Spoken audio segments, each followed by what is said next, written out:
Hello friends, good afternoon. পিয়ালিকে ব্লগে আরও একটা স্বাগত। তো দেখো রান্নাঘরে চলে এসেছি, আর এখন স্নান পুজো সব কিছু সেরেই এসেছি, আর এখন হচ্ছে করবো রান্না। তো এনেছে আজকে, চলো দেখাই তোমাদেরকে। এই যে চিংড়ি মাছ এনেছে আর পালং শাক এনেছে, তো ওটা একটা করবো তরকারি, আর করবো হচ্ছে মাছের, দেখি ঝোল হোক ঝাল হোক যাই হোক একটা করবো। তো চলো বন্ধুরা, আসছি, বেশি কথা বলবো না।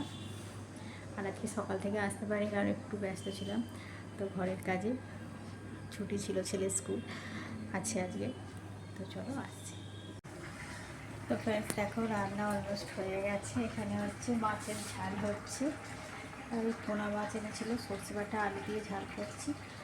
আর এখানে হয়ে গেছে মূলো পালং, চিংড়ি মাছ যেহেতু এনেছিল। আর ওখানে তো ভাত হয়ে গেছে, আর এখানে এক পিস মাছ ভাজা। আমার দেখেছো মুখটা কেটে যাচ্ছে, আমি তোমাকে দেখাতে গিয়ে। তো চলো বন্ধুরা, আজকের মতো মানে দুপুরের মতো রান্না কমপ্লিট হলো। তো এবার হচ্ছে খাওয়া দাওয়ার পালা হবে। তো চলো আসছি।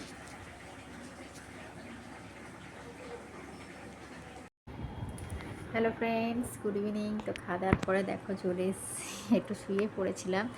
তো তারপরে হচ্ছে গিয়েছিলাম একটু ছাদে, আর ছাদে থেকে তো এই একটু আগেই এলাম, এসে আর এখন হচ্ছে দেবো হচ্ছে সন্ধ্যাটা দিয়ে দেবো।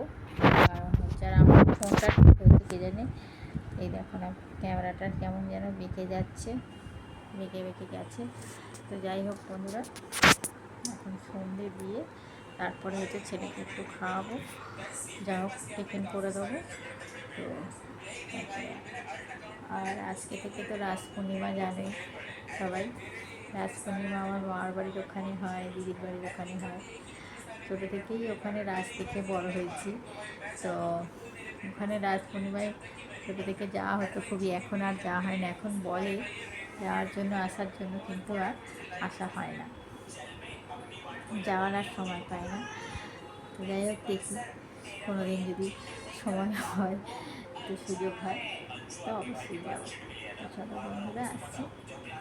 আর ভিডিওটা আজকে এখানে, অন্যদিন দুপুরবেলা এন্ড করি, আজকে একটু সন্ধে হয়ে গেল এন্ড করতে।